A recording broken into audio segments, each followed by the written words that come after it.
아멘. 우리 함께 크게 인사하겠습니다. 오늘도 참 잘 나오고 있습니다. 예, 예, 영상으로도 함께 하는 분들 참 잘 나오셨습니다.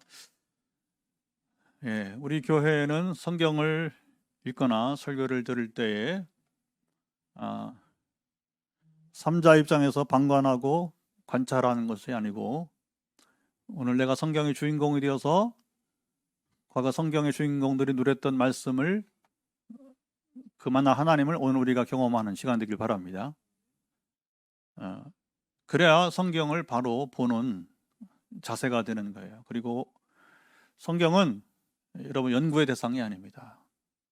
성경은 우리가 들어야 될 하나님의 말씀입니다. 이게 참 중요한 거예요. 시대마다 성경을 폄하해버려 문제가 됩니다. 오늘도 누가 복이 있는 사람인가? 우리가 지난 3주간 이제 특별 새벽기도를 세일의 특별 새벽기도 우리 지난해 마지막 주간부터 우리 신년 지금 이제 이번 2주간 해서 특세를 했는데 특세의 주제가 뭐였냐면 시편을 가지고 너 하나님의 복이 있는 사람아. 시작. 너 하나님의 복이 있는 사람아. 누가 복이 있는지 아십니까? 오늘도 하나님의 말씀을 들을 때 성경 읽을 때 성경 읽혀지는 자. 설교가 선포될 때에 설교가 말씀이 쏙쏙 여러분 스펀지처럼 들려오는 자가 복이 있는 거예요. 근데 자꾸 뭐 성경을 이렇게 어디 연구의 대상으로 보거나 공부의 대상으로 보거나 이렇게 그러면 아직 멀었어. 아직 좀 또 배워야 돼. 좀 더 신앙이 좀 자라야 되는 것입니다.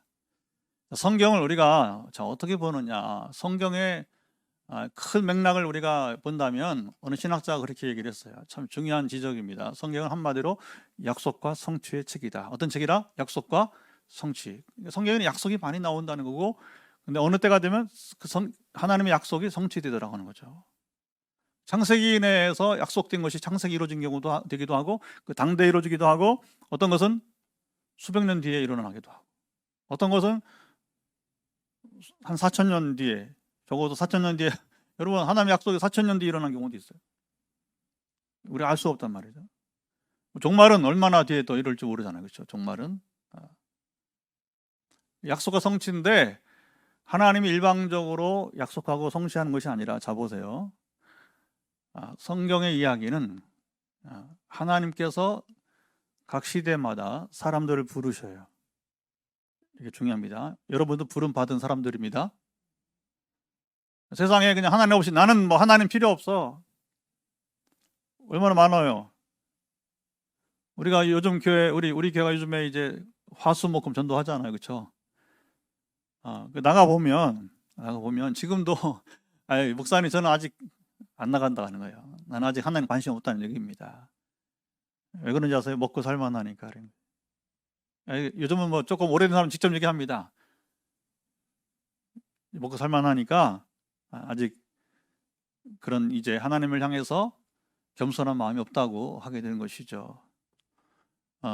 근데 여러분 우리는 하나님의 부름 받은 사람이고, 자 보세요. 이제 우리 성경에 나오는 이야기는 부름 받지 않은 사람 이야기 나오지 않으니까 상관할 거 없는 것이고, 우리는 또 지금 이 설교를 듣거나 지금 여러분 이제 이 자리에 앉아있는 여러분들도 다 하나같이 하나님 부름 받은 사람들 아니겠습니까? 우리는 성경에 부름 받은 사람들이 어떻게 살았는지를 보면서 오늘 부름 받은 나는 어떻게 살아가는지를 여러분 이제 우리가 이제 학습을 해야 되는 거죠. 간접적 경험이 될 수 있습니다. 그러나 단순히 간접적 경험이 아니라 여러분 직접적 경험이 될 축복합니다.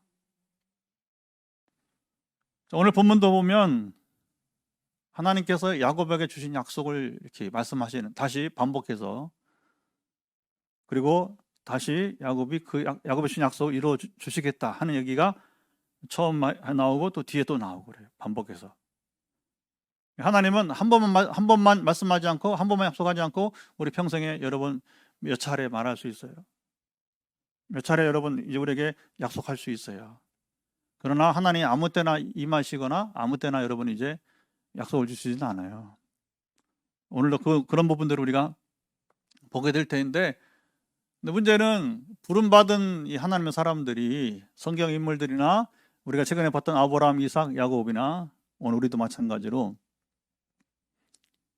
하나님이 훈련시켜서 만들어 쓰실 때까지 시간이 많이 걸린다는 거예요. 하나님은 역사 어떻게 운행하시냐? 약속을 주시고 약속을 이뤄가도록 그 사람을 만들어 쓰신다, 이렇게 보는 거죠. 오늘 현장이나 영상에 함께하는 예배드리는 모든 분들 동일하게 하나님 부름받은 자들로서 야곱을 만들어 쓰신 것처럼 우리도 만들어 쓰시기를 바랍니다. 만들어 쓴다고 하는 것은 뭐예요? 부족하다고 하는 거죠. 아직 미천하다고 하는 겁니다. 뭐 누가 여러분 부족하지 않겠어요? 우리가 지난 주일날 한경지 목사님 얘기했잖아요.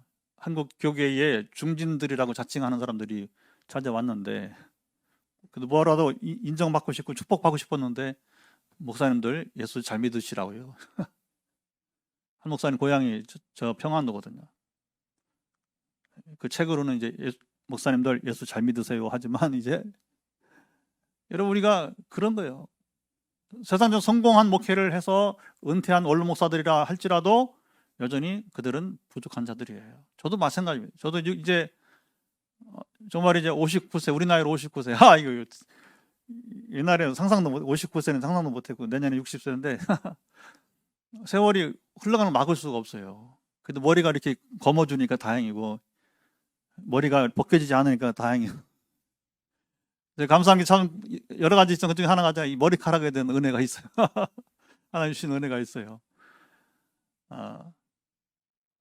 자, 오늘 야곱의 여러분 연약함은 무엇이었습니까? 그의 삶은 베델을 중심으로 시작이 돼요. 오늘도 베델 얘기가 나오죠, 그렇죠? 베델의 시작은 무엇이죠? 그가 고향을 떠나서 이제 형 에서를 피해서 도망가는 길에서 두려움 속에서 첫 번째 맞이한 밤이 바로 베델이었어요. 베델에서 하나님께서 야곱에게 나타나 주셨어요. 그래서 천사들이 이제 오르락 내려가는 것도 보고, 그렇죠? 그러면 영적 세계를 경험했다는 거죠. 하나님이 말할 수 없이 야곱에게 위로해 주셨어요. 그리고 내가 너와 함께 하겠다. 네가 성공에 돌아올 것이다. 대신에 네가 성공에 돌아온 날 이 베델에서 나에게 11조를 드리고, 그리고 제사를 드리라. 감사의 제단을 쌓아가라고 한 것이었습니다. 그런데 하나님께서 20년 만에 이제 금이 환양에 돌아오는 야곱이 얼마나 두려웠어요. 왜? 형과 20년을 만나는데 형과 화해가 돼야 되는데, 이제 세상에 제일 어려운 게 화해예요. 죄를 범한 인간들이 하나님과 화해하는 게 제일 어려운 겁니다. 그러니까 하나님 밖에 사는 사람은 뭐 합니까? 죄를 부정하는 거예요. 내가 왜 죄인이야? 내가 왜 죄인이야? 교만하기 이럴 데 없잖아요, 그렇죠? 그럼 하나님의 은혜를 안 사람들은 자기가 얼마나 큰 죄인인가를 깨달아 알고, 그리고 우리는 죄를 자복하는 것이고, 할렐루야. 참 사람 사는 게 여러분 얼마나 각각인지 모르는 거예요. 하나님과 화해가 그렇게 어려운 거예요. 사람과 사람 사이 화해도 그렇게 어려워요. 대선 앞두고 있지만 우리 정치사는 참 비참합니다. 정말 정치 수준이 여러분 너무 형편없어요. 너무 형편없어요. 그냥 딱 갈라지잖아요. 동서로 나눠지고 뭐 이런 나라가 어디 있습니까, 세상에. 형편없어요. 형편없어. 왜 그런지 아십니까? 화해를 하지 않았기 때문에 그래요. 동서 간의 화해는 이루어지지 않아요. 나는 대선보다 더 중요한 게 이 동서 간의 화해가 필요하다고 봅니다. 남북의 화해가 필요한 겁니다. 우리 북한과 남북의 제일 어려운 게 지금 화해가 안 되잖아, 화해가. 그러니까 우리 삶의 질이 떨어지는 거예요. 엄청 떨어지는 거예요. 그럼 화해가 제일 어려운 거예요, 화해가. 근데 그리스도 안에서는 화해가 돼야 돼요. 그리스도 안에서 화해가 돼야 돼요. 만약에 그리스도 안에서 화해를 하지 않는다 하는 것은 당신 크리스찬 아니야. 당신 하나님 사람 아니야. 하나님 관계 없는 사람이란 말입니다. 왜? 성경대로 살지 않는데 무슨 하나님의 사람이요. 하나님 말씀대로 살지 않는데 무슨 하나님의 사람이란 말입니다. 어쨌든 가장 어려운 게 화해인데, 그러니까 두려우니까 야곱 관계에서 야곱이가 아주 정말 생사를 결단하고서 하나님께 기도한 겁니다. 그러니까 자기 허벅지 여러분이 이제 이 둔부, 이 뼈가 위골된 것도 모르고, 이게 다리 절잖아요. 이제 평생 절잖아요. 얼마나 여러분 이게 간절했으면 신체 일부가 상함에도 불구하고 그는 하나님께 울부짖기를 호세아가 말하는 울부짖었다고. 야복강가에서 여러분 야곱은 천사와 씨름을 이겼다. 뭐 이기는 뭘 이겨. 봐주는 거지 하나님께서. 그렇게 울부짖는데 여러분 하나님이 하나님 인격이시기 때문에 야곱을 봐준 거예요. 야곱이 잘나서 그런 게 아니라 여러분 누가 잘났습니까? 여러분 하나님 앞에서 누가 섰을 때 하나님을 이겨요. 어림없는 얘기죠.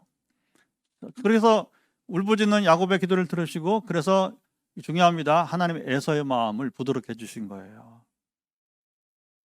선물을 주기도 하고 뭐 또 이렇게 대열을 세워서 방비도 하지만 다 소용없는 얘기. 하나님께서 에서의 마음을 야곱의 기도를 들으시고서 완화시켜 준 거예요. 부드럽게.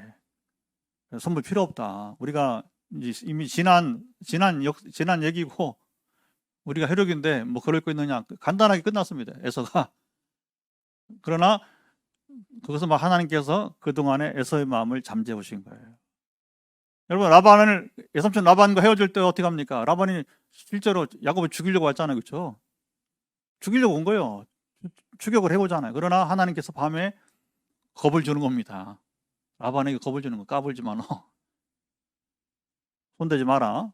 네가 죽는다. 그러니까 이제 겁먹고서 여러분 이게 하나님 경험을 하지 않는 사람들 이게 무슨 말인지 모를 거야. 그 얼마나 두렵고 떨리는 일인지. 그러니까 이 라반 같은 여러분 그런 여러분이 참 뭐 표현하기 그런데 그런 사람이 야곱을 그냥 보냈다. 하나님 얼마나 겁을 줬으면 두려웠는지.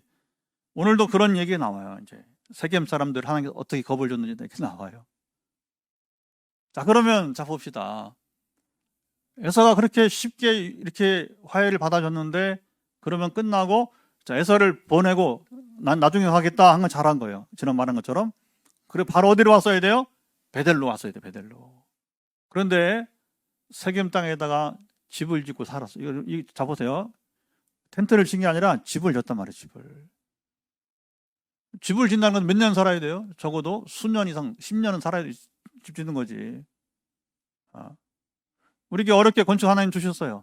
여러분 건축한 지 1년 벌써 4월이면 우리가 입주 건축을 하고 1년이 돼 가는데 여러분 집이라는 것은 그런 거예요. 수년 또 적어도 우리가 10년 사는 거란 말이에요. 그러니까 결국에 집을 짓고 보니까 10년 세월 흐른 거예요. 지금 10년 동안 야곱이 지금 베델을 잊고 산 거예요. 그러면서 오늘 10년 뒤에 3절에 읽어보죠. 3절 우리가 일어나 베델로 올라가자. 요것만 일단 여기까지만 봅시다. 자, 일어나 어디로 가자? 베델로. 자발적인 것이 아니었어요. 우리 1절 보면 하나님이 명령하신 겁니다. 1절을 보죠. 1절 시작. 하나님이 야곱에게 이르시되 일어나 베델로 올라가서 거기 거주하며 내가 내 영 에서의 낯을 도망하던 때에 내게 나타났던 하나님께 거기서 제단을 쌓으라 하신지라. 자, 여기 하나님이 명령해서 겨우 베델로 가는 거예요. 근데 상황이 지금 야곱에 아주 긴급했잖아요. 그렇죠? 34장에 딸이 디나가 세겜성에 들어갔다가 결국은 추장 아들로 인해서 결국 욕보임을 당하게 되고 그리고 그 사실이 알려지자 디나의 오빠들이 야곱의 아들들이 개를 써가서는 할례를 받게 하고 그리고 이제 그건 위장이죠. 사람들 죽이려고. 그리고 레이와 시몬을 중심으로 해서 세겜 사람들을 도륙을 시켰어요. 도륙을. 그 야곱이 이제 이 일이 이제 딸 때문에도 마음이 지금 뒤숭숭했는데, 근데 살인까지 이게 뭐 한 성을 완전 도륙을 시켜놨으니까 주변에 있는 여러 다른 성들에서 이걸 알면 보복이 오니까 야곱은 보복에 대한 두려움 때문에 벌벌 떨고 있었거든요. 근데 그때 하나님이 나타나신 거예요. 아니 하나님이 그 10년 동안 뭐 하시고 이런 그런 겁니다. 자 보세요. 이게 중요합니다. 하나님 우리에게 억지로 여러분 이제 우리를 사명을 감당하게 하거나 헌신하거나 그렇게 하시는 분이 아니에요. 하나님은 얼마나 인격적인 분이면 완전한 인격의 소유자, 더할 나위 없는 인격의 소유자. 할렐루야. 그래, 그와 같은 신이 성경에 가끔 나와요. 그와 같은 신이 없더라. 이렇게 완전한 인격의 하나님이, 어느 신이 여러분 하나님 이렇게 완전한 인격의 하나님이십니까? 선악과를 만들어 주신 것 자체부터 여러분 완전한 인격이란 말입니다. 우리가 그냥 기계적인 존재로 살기를 원치 않으신 거예요. 우리가 부족하지만 하나님 만들어 쓰시겠다고 하는 여러분 그 역사 이야기가 그때부터 시작이 되는 거예요. 선악과를 먹어도 그들을 용납하시고 그들의 죄를 사하시며 그러면서 참 사람됨을 누리려고 하는 겁니다. 여러분, 사람됨을 우리 누려야 됩니다. 이게 하나님 아버지의 더할 나위 없는 사랑과 인격인 줄 믿으시 바랍니다. 아니, 하나님 10년 전에 그냥 바로, 아니 그 좀 겁을 주던지 어떻게 해서 야곱이 딸 강간도 안 당하고 이 레이와 시몬이 아들들이 살인 죄를 범하지 않도록 좀 막아주시지. 여러분, 그러면 야곱이나 가정은 로봇이지 기계지 사람이 아니란 말입니다. 하나님 그런 분 아니에요. 스스로 깨달아 알아가게 하신 겁니다. 이게 만들어 가시는 거예요. 우리가 오늘 하나님께 여러분 쓰임받기 원하는데 뭐가 부족합니까? 그러면 그 부분을 여러분 빨리 깨닫고 그 부분을 뭐냐면 여러분들이 배워가야 돼요. 그리고 인격적으로 자라가야 됩니다. 그때 하나님 쓰시는 거예요. 그래서 우리 하나님 앞에서의 관계는요, 시간이 많이 걸려요. 급조되는 일이 없어요. 하나님 그런 분 아니에요. 절대 그렇게 하시는 분이 아니에요. 대통령 하루 하시면 됩니까? 급조될 수 없는 거예요. 어림없는 일입니다, 여러분. 이제 그게 어떤 일인데, 그러니까 우리 개인의 신앙도 마찬가지고 그 굉장히 여러분 많은 시간과 일들이 소요가 되는 거예요. 이제 하나님이 지금 10년이 지났어요. 그리고 소위 말하는 대가집을 한 겁니다. 참 애매한 건 있습니다. 왜 이런 식으로 야곱이 딸이 그렇게 더럽힘을 당하고, 그리고 또 가장 해서는 안 되는 여러분 이제 이런 살인과 약탈까지, 그것도 자기 하나님의 이스라엘이라고 하는 여러분 하나님의 가족이 어떻게 이런 일을 할 수 있는가? 여기서 더 방치하면 완전히 야곱의 가문이 이게 뭐냐 멸망하는 거예요. 죄로 얼룩진, 그렇죠? 근데 하나님께 뭐냐면 이제 이 위기를 탈출하게 해요. 그리고서 그러나 오늘 보면 중요한 것은 뭐냐면 단지 위기에 탈출하는 것이 아니라 그동안 그들이 잃어버렸던 하지 않았던 것들을 철저하게 씻는, 죄를 씻는 일을 하게 되고, 또 나중에는 어떻게 되냐면 그 죄에 연루되었던 라헬은 죽임을 당합니다. 라헬의 죽음, 이게 굉장히 심각한 상황이에요, 여러분. 이게 인생은 잘 들으세요. 인간적인 사랑과 열정으로만 되어 있는 것이 아니에요. 그런 맥락들을 잘 풀어가 봐야 됩니다.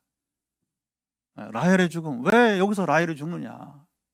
물론 뭐 이제 난산이죠. 베냐민 났던 난산인데 왜 하필이면 왜 이 상황에서 왜 라헬이 죽느냐? 그냥 지나칠 수 없는, 그러나 우리가 뭐 정확하게 이렇게 말하기는 어렵지만 그러나 이 흐름을 보게 되면 상당히 아쉬운 점이 있다는 거예요. 라헬의 삶에서. 야곱과의 연애는 어떤지 모르지만 하나님 앞에 영적인 삶에 대해서는 우리가 이 라헬을 심각하게 볼 문제가 있다는 거예요. 여러분, 그런 겁니다. 하나님은 그걸 절대로 용납하지 않아요. 이걸 아셔야 돼요. 아셔야 됩니다. 하나님께서 급하니까 야곱에게 임해서 더 미루지 마요. 10년을 참은 거예요. 10년을. 베델로 가라고 했는데 베델로 약속을 지키라는 얘기를 하나님 먼저 얘기 안 해요. 스스로 기억을 하고 돌아가기를 바라는데 문제는 야곱이가 10년을 잊어버리고 사는 거예요. 하나님 10년을 기다리면서 야곱 깨닫길 바랬는데 깨닫지 못하다가 이제 지금 34장에서 가정의 이 불행한 일로 인해서 당황할 때 하나님이 그대로 방치하면 야곱이가 이제 그야말로 이제 멸문되니까 그렇게 하지는 않게 나타나시게 되는 거예요. 그러니까 하나님의 사랑이시죠. 선택받은, 부름받은 사람들의 향한 하나님의 사랑하심인 것입니다. 우리가 실수할 때 하나님은 그냥 버리지 않으세요. 기회를 주십니다. 근데 그거 있어요, 여러분. 기회를 주실 때, 이게 내가 지금 기회를 주심을 깨닫고, 그때는 더 고집을 피우면 안 되는 거예요. 더 고집 피우면 진짜 기회가 없어요. 야곱은 그건 잘했어요. 지멋대로 살다가 하나님 임하시면, 그건 뭐, 더 이상 미루지 않고 바로 순종을 하게 되는 것이죠. 그래서 야곱이 이제, 베델로 가게 되는데, 자, 2절과 4절을 연속해서 한번 읽어보도록 하겠습니다. 자, 2절과 4절을 읽어봅니다. 시작. 야곱이 이에 자기 집안 사람과 자기와 함께한 모든 자에게 이르되 너희 중에 있는 이방 신상들을 버리고 자신을 정결하게 하고 너희들의 의복을 바꾸어 입으라. 그리고 4절도 한번 읽어보겠습니다. 그들이 자기 손에 있는 모든 이방 신상들과 자기 귀에 있는 귀고리들을 야곱에게 주는지라. 야곱이 그것들을 세겜 근처 상수리 나무 아래에 묻고. 여기 대대적인, 쉽게 말하면 이제 종교 개혁을 하는 거예요. 야곱 가정사에 종교 개혁을 하는데, 종교 개혁은 뭐냐? 우상을 제거하는 겁니다. 그러니까 본래의 신앙 모습을 회복하는 것이고, 그게 이제 우리가 계시록을 먼저 봤으면 좋겠는데요. 자, 요한계시록 우리가 2장을 먼저 보면 4절, 5절 한번 보도록 합시다. 예. 우리 추가 성구 같이 읽어보죠. 그러나 너를 책망할 것이 있나니 너의 처음 사랑을 버렸느니라. 그러므로 어디서 떨어졌는지를 생각하고 회개하여 처음 행위를 가지라. 만약 그러하지 아니하고 회개하지 아니하면 내가 내게 가서 내 촛대를 그 자리에서 옮기리라. 이거 무서운 얘기하죠. 하나님이 기회를 줄 때에 회개하라고 하는 거예요. 성결을 하라고 하는 거예요. 우상을 제거하고, 그러지 않으면 내가 내게 가서 내 촛대를 그 자리에서 촛대를 옮기다는 게 무슨 말이에요? 성령을 거둔다는 얘기입니다. 쉽게 말하면. 여러분, 성령을 거둔 사람의 가장 그 무서운 모습이 누구예요? 사울왕이에요. 사울왕. 다윗이 죄를 범하고 밧세바 죄를 범한 다음에, 우리 이번 특세 나눴지만, 그가 시편 51편에서 회개하는데 가장 큰 기도가 뭐냐면 성령을 내게서 거두지 말아달라고 하는 거예요. 왜 그랬을까요? 선왕이며 장인인 사울왕의 비참한 삶을 보았기 때문에, 성령이 떠난 자의 삶이 얼마나 비참한가. 악신에 이끌려서, 그렇죠? 광인 미친 사람 되잖아요, 사울왕이. 자기도 그렇게 될까봐 다윗이 얼마나 두려웠고 떨리는 마음으로 여러분 이제 성령을 내게서 거두지 말아달라고 구하는 거예요. 자, 오늘 야곱이 베델로 가기 전에 먼저 해야 될 일은 뭐냐? 본래의 자기 모습을 회복하는 겁니다. 그런데 가정 안에 지금 많은 문제가 있다는 거예요. 그것은 우상들과, 여기 뭐 귀골 이런 거 나오잖아요. 이게 뭘 의미할까? 성경 예를 한번 들어볼게요. 사사기 8장, 자, 24절부터 27절을 한번, 기드온 이야기인데, 시작. 기드온이 또 그들에게 이르되 내가 너희에게 요청할 일이 있으니 너희는 각기 탈취한 귀고리를 내게 줄지니라 하였으니, 이는 그들이 이스라엘 사람들이므로 금 귀고리가 있었습니다.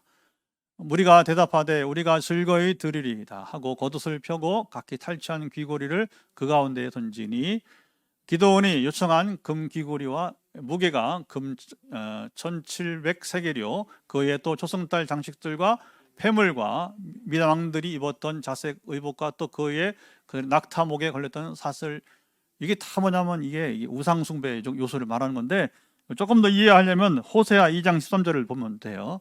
자, 호세아 2장 13절도 한번 읽어보죠. 그가 귀고리와 폐물로 장식하고 그가 사랑하는 자를 따라가서 나를 잊어버리고 향을 살라 바알을 섬긴 시일대로 내가 그에게 벌을 주리라. 여호와의 말씀이니라.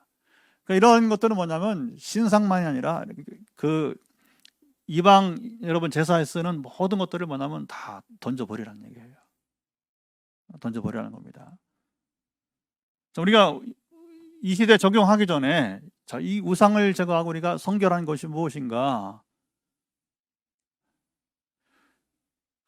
그러니까 고향 땅에 들어오기 전에 하란 땅에서 있었던 그들의 옛 생활, 옛 습관, 옛 신앙을 던져버리라는 겁니다. 근데 아직도 그들의 장신구가 있었고 드라빔도 있어. 심지어 드라빔. 이게 누구냐면 라헬이잖아요. 라헬. 성경에 나오지 않는데 오늘 제가 이렇게 성경 이렇게 쭉 살펴보니까 어떤 분이 그런, 이제 미국 유명한 목사님인데 그런 얘기를 하더라고요. 뭐라고 하냐면 라반이 이렇게 추격하면서 뭘 찾았어요? 제일 처음에 뭘 찾았죠? 다른 거 모르지만 드라빔. 하란 사람들이 섬기던 여러 우상 신상이거든 말하자면 이제. 근데 누가 그걸 취했어요? 라헬이. 그리고 그걸 안 뺏기려고 자기가 말 안장 밑에 놨어요. 숨겼어요. 그리고 자기가 이날 생리가 있으니까 그 아버지가 차마 딸이 생리 중이라고 말하니까 그 말 안장까지는 검색을 하지 않고 그냥 보낸 거예요. 근데 이 목사님 뭐라고 말하냐면 그 일 후에 드라빔을 가지고 이 가정에 어떤 일이 일어났을까 추적해 보는 거죠. 근데 설득력 있는 말이라서 저는 생각이 들었습니다. 일단 읽을 때에 그들은 아마 상당히 시희낙락했을 것이다 하는 겁니다. 야곱과 라헬이.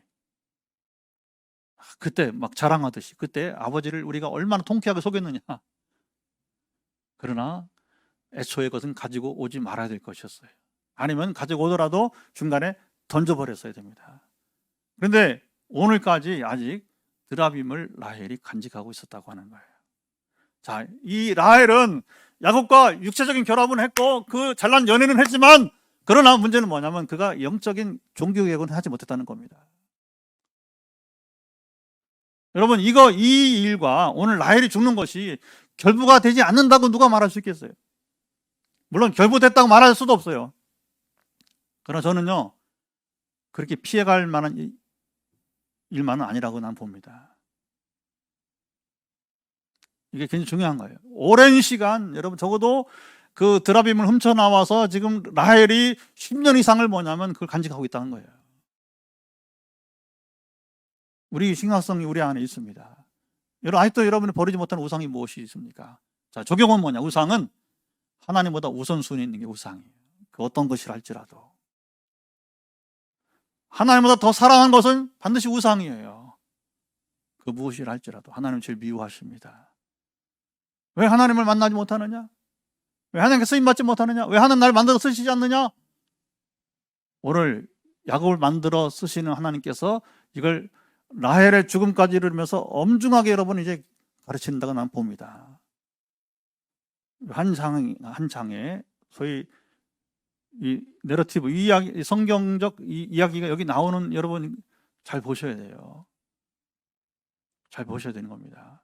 아무리 성경을 보아도 라헬이 그렇게 영적으로 성숙하거나 그렇게 하나님을 기쁘시게 할 만한 사람들이 있었는가? 그냥 야곱의 연애에 파묻힌 그런 물론 한 남자 사랑받는 여성은 되었지 모르지만 우리 인생이요 그걸로 만족해서 되는 게 아니란 말입니다. 여러분 한 남자의 남편의 사랑을 받아야 돼요. 한 아내의 여자의 사랑을 받아야 돼요. 그러나 그것만으로 끝난 인생이 아니란 말이죠. 정말 중요한 건 무엇입니까? 우상을 제거해야 되는 거예요. 우상을 제거해야 되는 거예요. 어쩌면 야곱이가 하나님보다 라헬을 더 사랑했는지 몰라요. 충분히 그럴 수 있었어요. 주님을 사랑하는 그 사랑 안에서 여러분 연인도 사랑해야 됩니다.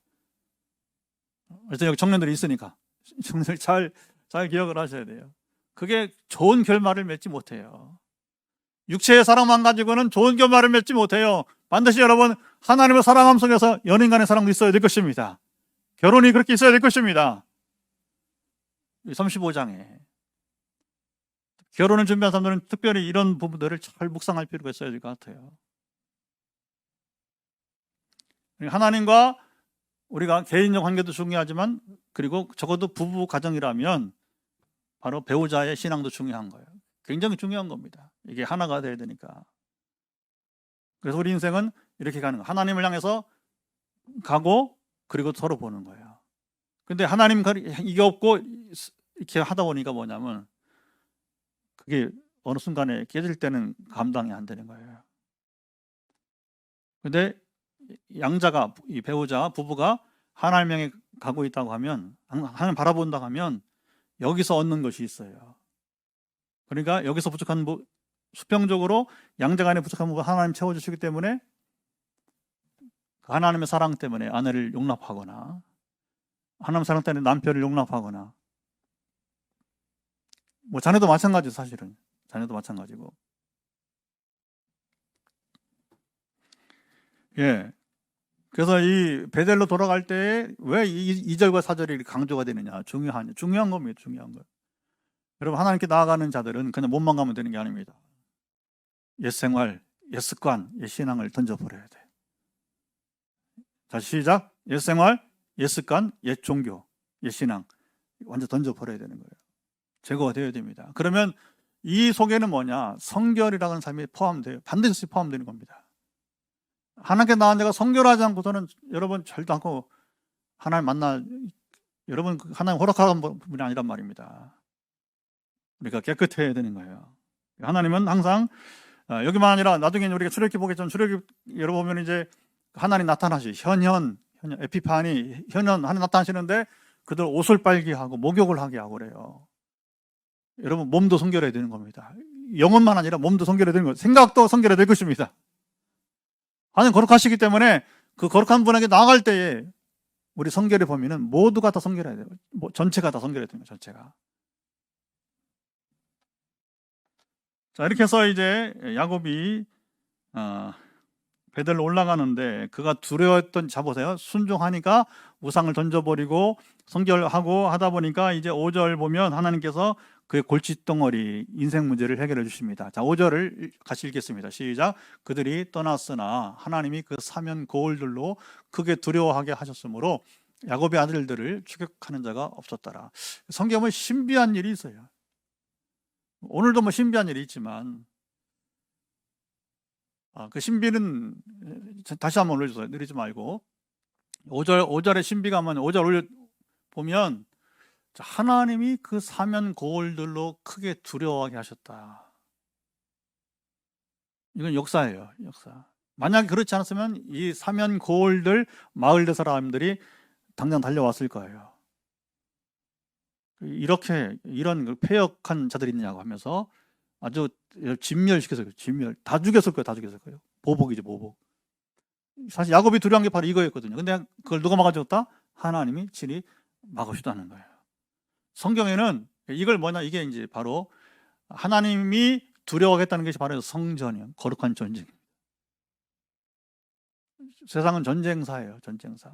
보이는 전쟁, 보이지 않는 전쟁이 있는데 하나님은, 사람들의 눈에 보이지 않았어요. 그러나 하나님은 보이지 않는 전쟁이지만 그들의 여러분 간담을 서늘하게 하는 그 일들을 행하시다는 거예요. 여기서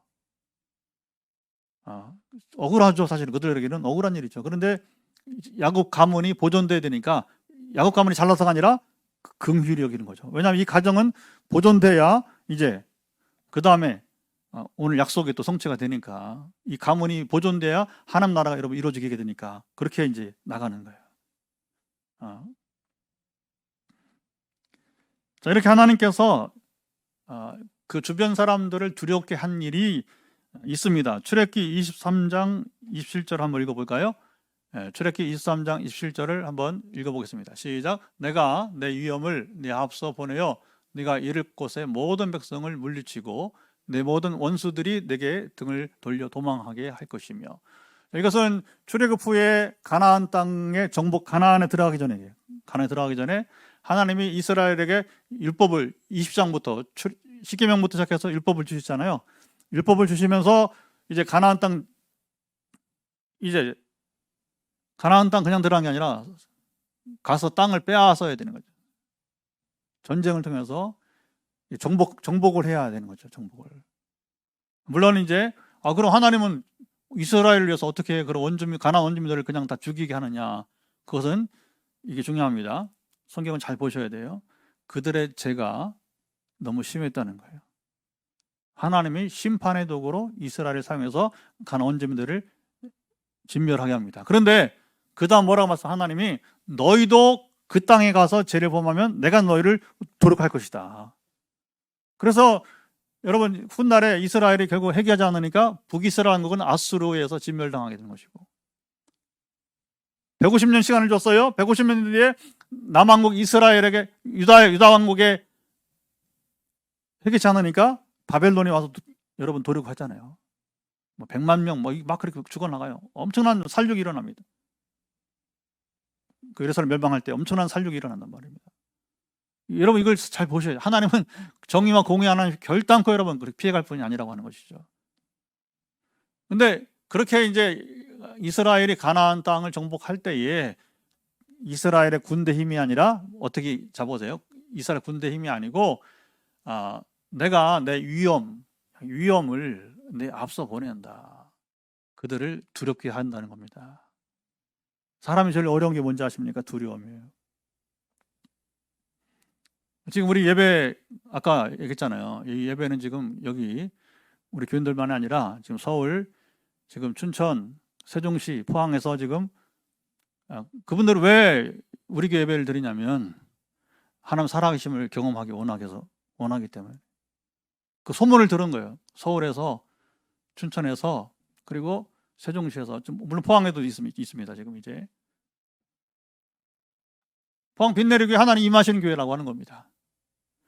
포항 빛내리 신목사와 하나님이 함께 하신다는 소문이 난 겁니다. 할렐루야. 간증이 너무 많으니까 그게 이제 어쨌든 이렇게 소문 나서 예배를 드리는데 여러분 지금 그분들 중에서 아직도 이 두려움이 있는 분들이 있어요. 오늘 이 예배 함께 드릴 때에 두려움이 있는 분들 사라지기 바랍니다.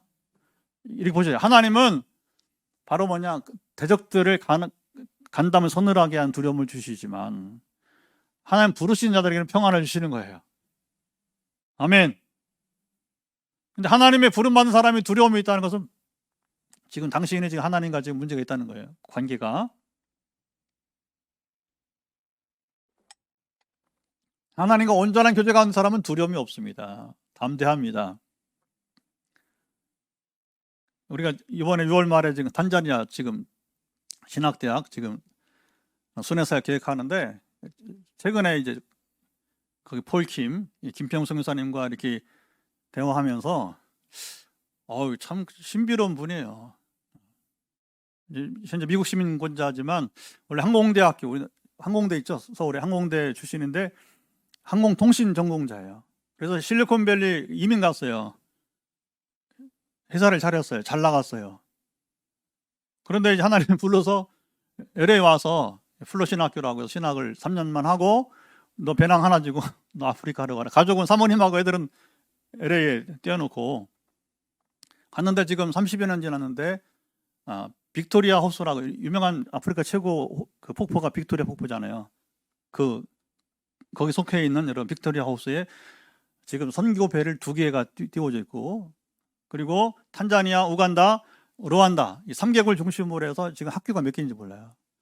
지금도 계속 각 나라마다 그 학교를 짓는 거예요. 그래서 사진을 보면서 정말 목사님 선교 소식 보면 내가 참 신비하다. 그때 뭐라고 한 줄 알아요? 이 김평 선교사님이 자기는 저를 볼 때 신비하대. 우리 교회 볼 때 신비하다고 하는 겁니다. 하나님이 여러분 불러서 지금 세워가시는 그분은 저보다 이제 선배 목사님이니까 나는 개척사 지금 이제 5년밖에 안 지나고 거기는 선교 개척 30년이니까 이제 그분은 이제 사실은 이제 은퇴를 준비하는 분이에요. 이번 4월에 오실 겁니다. 4월 주일 예배 한번 오실 거예요. 근데 사실은 여러분 내가 신비하고 그 김성교사가 신비한 게 아니라 하나님이 신비하신 분이에요. 하나님이 사람을 움직인다는 겁니다. 그러니까 여러분 왜 두려워하지 말라. 하나님이 당신의 적을 물리쳐 주기 때문에 두렵게 하는 영을 여러분 물리쳐 주기 때문에 사실은 우리가 불확실성 때문에 불안해하고 두려워하기도 하지만 항상 우리 인간의 두려움은 뭐냐면 이게 보셔야 돼요. 하나님을 떠난 자들에게 있는 현상이에요. 왜 그러냐? 하나님 떠나 있는 자에게는 하나님의 영, 성령 대신에 악령이 있기 때문에 귀신이 있죠. 소위 말하면 이제 두려움의 영. 그들은 사람들의 두려움의 영을 줘요. 그래서 말하자면 이제 그 장난에 노는 거예요. 장난에. 그러나 부름받은 사람들은 심지어 지금 시한부 인생이라 할지라도 두려움이 없습니다. 왜? 이제 죽으면 잠깐 통과하려니까 다시 죽음이 없고 다시 여러분이 눈물과 고통이 없는 그 세계로 영원한 세계 나를 이끄시는데 내가 두려워할 것이 뭐가 있어요? 할렐루야. 그러나 아직 그런 경험이 없는 사람들은 작은 일 때문에도 지금 두려움한다는 거잖아요.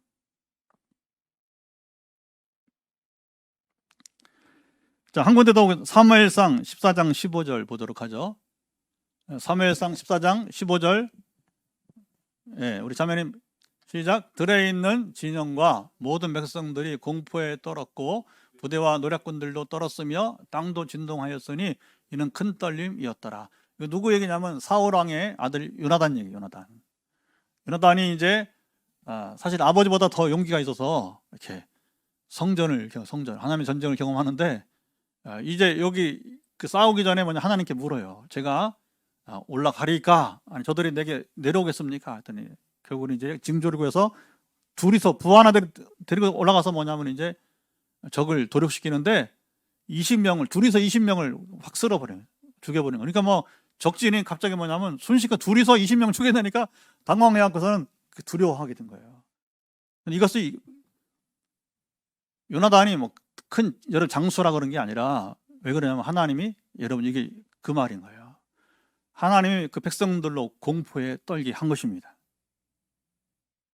이게 눈에 보이지 않는 전쟁이란 말이에요. 보이지 않는 전쟁이란 말입니다. 이런 하나님이 바로 뭐냐? 야곱을 보호하기 위해서 바로 이제 그 세겜성에 이제 사방에 있는 그 고을들을 사람들을 이렇게 자제하도록 이렇게 막아주게 되었다고 하는 것이죠. 하나님의 보호하심이 여러분 있게 되는 것입니다. 자, 그리고 이제 드디어 베델로 올라가서 자 7절 보도록 합시다. 자 7절 함께 읽겠습니다. 오늘 본 7절. 그가 거기서 제단을 쌓고 그것을 엘베델이라 불렀으니 이는 그의 형의 낯을 피할 때 하나님이 거기서 그에게 나타나셨습니다라. 그러니까 옛 이름은 베델이고 지금은 이제 엘베델로 했는데, 베델은 하나님의 집이고요. 엘베델은 뭐요? 하나님의 집이 하나님. 그러니까 어떤 성경에서는 그래서 이 엘베델을 그냥 베델로 이렇게 여러분이 이제 번역을 하기도 합니다. 그러니까 과거에는 하나님의 집으로서의 이제 베델이었고 지금은 그 옛날 베델의 하나님. 그래 드린 거죠. 그래서 하나님은 과거의 하나님, 지금 하나님이나 동일하신 주님이라고 하는 겁니다. 하나님 변함이 없습니다. 변하는 건 세상이 변하고 우리가 변하는 것보다 하나님은 전혀 변함이 없이 여러분 동일하신 주님이신 줄을 믿습니다. 자, 이어서 리브가의 장례식이 나오고 리브가의 유모 거기 이제 장례식이 나오게 되는데 이 드보라는 바로 야곱을 양육했던 사람이기도 했을 것입니다. 어머니 종이었었기 때문에. 그러니까 누가 실제로 키운 거예요? 에서하고 이 야곱이를 그 드보라가 키운 거죠. 드보라가. 말이 뭐 여기 리브가의 여러분이 이제 유모지 사실은 종인데 결국은 리브가 낳은 아들들을 양육했던, 그러니까 그렇지 않았더라면 이렇게 크게 슬퍼할 장례식이 아니었다고 하는 거죠. 그래서 이제 베델에서 제사 후에 소원을 지킨 거죠. 이제 30년 만에 우리 20년 금이 환영해서 바로 소원을 지켜야 되는데 못 지키고 다시 10년 지나서 30년 만에 이 소원을 지킨 다음에 이제 여기 드보라가 죽게 되는 것이고요. 그리고 이제 하나님께서 자 9절을 보도록 하죠. 9절. 야곱이 바단 아람에서 돌아오며 하나님이 다시 야곱에게 나타나사 그에게 복을 주시고. 구약 시대는요 지금하고는 많이 다릅니다. 우리는 지금 하나님의 임재를 늘 경험할 수 있어요. 우리는 지금 신약 시대, 성령 시대라 그런지 여러분 우리는 수없이 주님 만날 수 있습니다. 주님 임하십니다. 근데 성경 보면 아브라함도 그렇고 이삭도 그렇고 지금 이제 야곱도 그렇고 하나님이 나타나셨다 또는 올라가셨다 이런 표현이 나와요. 그러니까 교제를 그렇게 지금처럼 이렇게 허락하지 않으셨던 것 같아요. 그 시대에는.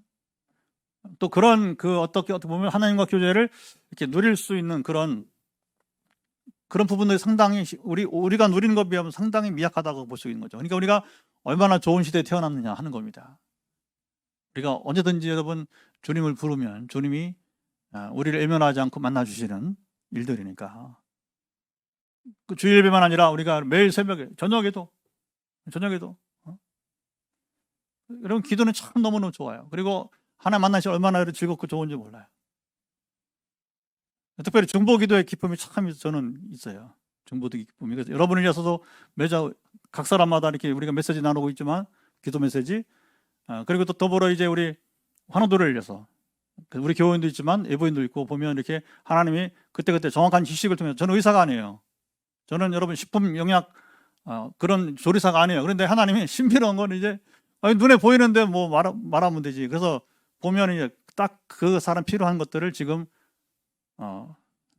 먹거나 운동을 하거나 하여튼 재밌으면 하나님 재밌어요. 얼마나 재밌는지 몰라요. 필요를 채우시게 하시는 하나님의 은혜가 얼마나 큰지 모릅니다. 할렐루야. 근데 이당 구약시대에는 그렇지 않았단 말입니다. 그러니까 예수 그리스도 십자가의 이 사건이 얼마나 하나님과 우리가의 화해와 교제가 풍성케 하신 사건인지를 모르는 겁니다. 그렇게 봐야 돼요.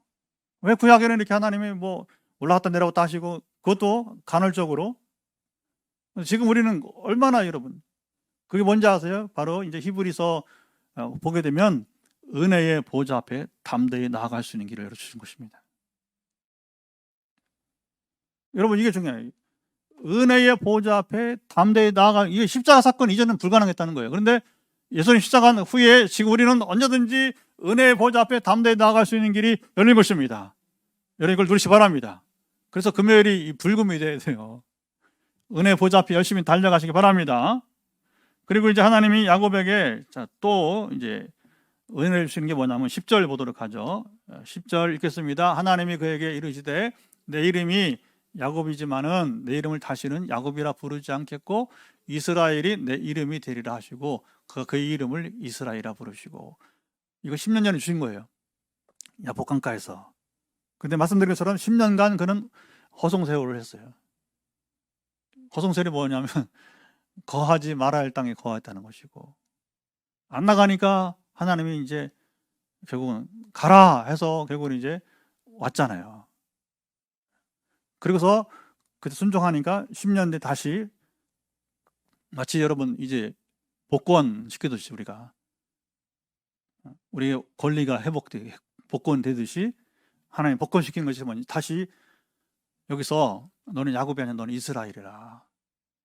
여러분 이 이름을 부르신 거 뭡니까? 야곱아, 이제 좀 철 좀 들어. 야곱아, 내 마음을 좀 그만 근심시켜줘. 그게 뭐냐면 여러분 성경에는 성령을 근심케 하지 말라는 겁니다. 아멘. 그러니까 하나님은 이렇게 어떻게 보면 이런 인간 진짜 뭘 볼 게 있다고. 근데 여러분 이런 인간이 야곱만 아니라 그 야곱이 바로 나니까 여러분이니까. 그래서 우리 동일시 할 수밖에 없는 거죠. 야곱의 모습. 여러분 이 약한 정말 얼마나 어리석어요. 얼마나 별 볼 일 없어요. 그럼에도 불구하고 하나님은 다시 야곱에게 뭐냐면 이제 기회를 주시고 그로 하여금 일어서게 하시잖아요. 그 이름을 다시 불러주시고, 그 다음에 11절에도 중요합니다. 11절 약속을 다시 주십니다. 다시 하나님이 그에게 이르시되 나는 전능한 하나님이라 생육하며 번성하라. 한 백성과 백성들의 총회가 내게서 나오고 왕들이 내 허리에서 나오리라. 아브라함에게도 40여 년 동안 여러분 아브라함이 이제 제대로 이렇게 만들어질 때까지 약속을 얼마나 주는지 몰라요. 수십 번 약속을 반복해 줍니다. 이게 중요합니다. 너는 내가 부른 사람이야. 너는 선택받은 사람이야. 그러니까 시간이 걸려도 난 널 기어코 너를 만들었을 거야. 나는 기어코 너를 만들었을 거야. 참 행복한 거죠, 그렇죠? 야곱도 어쩌면 지금 그런 상황. 왜 약속을 반복하느냐? 네가 비록 이렇게 멍청했지만 이렇게 보잘것없지만 그러나 나는 끝까지 너를 만들었을 거야. 그 약속을 주시는 거예요. 아직 여러분의 가슴에 소망이 있고 하나님이 나와 함께 하시고 나를 향한 기대가 있다면 하나님 여러분 버리지 않는 거예요. 아멘.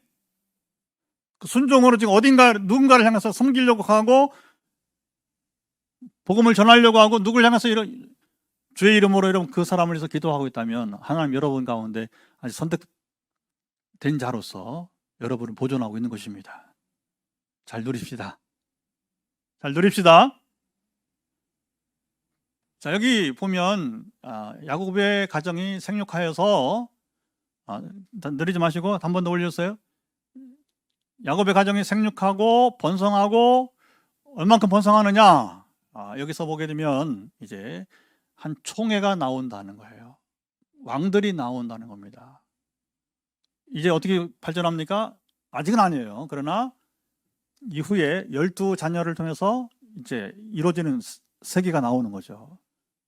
그래서 이스라엘 총회가 형성되어지고, 그리고 왕들이니까 뭐 이스라엘 민족사가 나오게 된다고 하는 겁니다. 근데 그 이름이 야곱의 이름에서 나온 거예요. 이스라엘이. 왜 이스라엘이 아브라함이 아니고 이삭이 아니고 여러분 야곱의 이름을 딴 이스라엘? 어떻게 보면 이 야곱이 정말 세상 말로 보면 행운합니다. 그러나 야곱만큼 저와 여러분도 행운합니다. 선택받은 사람들입니다. 그래서 이 약속이 굉장히 중요한 거예요. 그래서 이 12아들 가운데 결국은 장자권은 요셉으로 가고 11번째 아들, 그리고 왕은 어디서 나와요? 유다 지파에서 나오잖아요. 각기 다르게 제사장은 이제 레위 지파에 나와. 이렇게 해서 각기 이제 한 나라를 운영하기 위한 이 자손들이 바로 야곱의 12아들 통해서 이제는 아브라함의 약속이 사실은 뭐냐면 이 12지파, 12아들을 통해서 형성되는, 거기 총회가 나오기도 하고 이제 민족이 나오기도 하고 이제 이 과정들이 이어지게 되는 것을 보게 됩니다. 그래서 하나님은 12절 또 보도록 하죠. 12절 보게 되면 내가 아브라함과 이삭에게 준 땅을 내게 주고 내가 내 후손에게 또 그 땅을 주리라. 이 땅 약속은 계속해서 이어지고 있는데, 그래서 이스라엘이 고백하는 게 뭐냐면 아브라함의 하나님, 이삭의 하나님, 야곱의 하나님. 시작. 아브라함의 하나님, 이삭의 하나님, 야곱의 하나님. 그게 뭐냐? 그럼 하나님은 산자의 하나님입니다. 죽은 자의 하나님이 아니고, 하나님은 영원히 살아계신 분이십니다. 오늘 여러분 이미 죽은 우리 조상들의 하나님이긴 하지만 살아있는 우리 하나님이 되시는 것입니다. 그리고 이제 13절 하나님이 그와 함께 하시던 곳에서 그곳을 그를 떠나 올라가시는지라. 하나님 임재가 아무 때나 있던 것은 아니었다. 그리고 오늘과는 다르다. 이렇게 오늘 우리가 얼마나 복된 시대인가 다시 한번 확인하게 되는 것이고, 그 다음에 우리가 보게 되는 것은 그 라헬의 죽음이 나오는 참 안타까운 이야기가 여기 등장하고 있습니다. 그래서 여기는 생리학적으로 어쨌든 난산이 되어서 이렇게 결국은 아이를 낳으면서 이름만 지어주고 죽게 되는데, 너무 라헬이 슬프니까 슬픔의 아들이라 베논이라 했는데, 야곱은 이제 발음이 비슷한데 잘못 들었기 때문이 아니라 자식의 이름을 차마 그렇게 지어지 못하고 베냐민이라, 그래서 오른손의 아들이라 이렇게 이제 지어주게 되는 것이죠. 그래서 왜 라헬이 죽었느냐, 우리는 평가할 수 없지만, 판단할 수 없지만 아베 나름대로 그것들을 우리가 무시할 수는 없지 않는가, 이렇게 우리가 하고 넘어가는 거. 우리가 이 땅 할 수 있는 것은 여러분 우상적 삶과 이런 옛 생활들을 벗어버리고 하나님과 온전한 관계에 사는 자가 복이 있습니다. 우리가 그걸 교훈 삼아 가자고 하는 거죠. 여기서 이것을 꼭 판단하자는 것이 아니라, 그러나 이것을 간과할 수도 없다고 또 우리는 또 실제 말할 수 있어야 되는 것이고요. 그리고 이제 나머지 말씀 뒤에 보게 되면 야곱의 네 아내가 낳은 아들들 이름이 나오게 되고, 24절 라헬의 아들들은 요셉과 베냐민이 되게 되죠. 그리고 나머지 이제 밑에 보게 되면 이 12아들을 여기 기명하는 것은 바로 이 12지파에서 아까 말한 대로 총회가 형성되어지고 또 민족이 훗날에 그래서 요셉이 결국은 애굽으로 이주하면서 거기서 인큐베이터처럼 말하자면 크게 번성하게 되고, 그리고 이제 가나안 땅으로 번성했으니까 이제 민족이 되어서 하나님 다시 원래 위치대로 본거지인 가나안 땅으로 데려오게 되는 이야기가 나오게 됩니다. 마지막으로 이삭이 죽고 장례를 치른 이야기가 나옵니다. 이삭이 180세를 살았고 할아버지 아브라함은 175세. 이제 수명이 이제 그렇게 내려온 거죠. 그런데 야곱은 147세를 사는데 이때에는 약 120세 정도로 보게 됩니다. 그래서 야곱은 이제 아직 27년을 더 이제 수완이 남아있는 것으로 보면 되는 것이죠. 이렇게 역사는 하나씩 이제 흘러가는 생애가 됩니다. 그러나 이제 거의 이제 야곱의 생애는 저물어가고 뒤에 보게 되면 37장부터 이제 요셉을 중심으로 하는 이제 그 아들들의 이야기가 나오게 되는 거죠. 그래서 우리가 젊어서 여러분 힘써 일할 때가 있고, 그 다음에 이제 우리가 일을 이루면 다음 세대로 이렇게 흘러가는 건 자연스러운 역사 이야기가 되는 것입니다. 그래서 우리가 그 다음 세대 이야기는 다음 세대 담당이니까 오늘 우리 기도는 이제 기도해야겠죠. 우리 기도는 이런 본문을 보면서 우리가 오늘 하나님과 어떻게 살아가야 되는지 이미 충분히 여러분 가슴에 새겨진 줄 믿습니다. 오늘은 제가 일일이 제목을 주지 않겠습니다. 그래서 오늘 말씀을 나누면서 여러분 속에 새겨진 이 말씀들을 새기며 우리 하나님께 기도했으면 좋겠습니다. 회개할 부분이 있으면 회개하시고, 그리고 하나님과 교제가 회복되어지고 내게 준 약속을 되새기며, 아직 약속을 받지 못한 사람들은 하나님에게 약속을 달라고 또 구해보기도 하고 우리 함께 부르셨으면 좋겠습니다.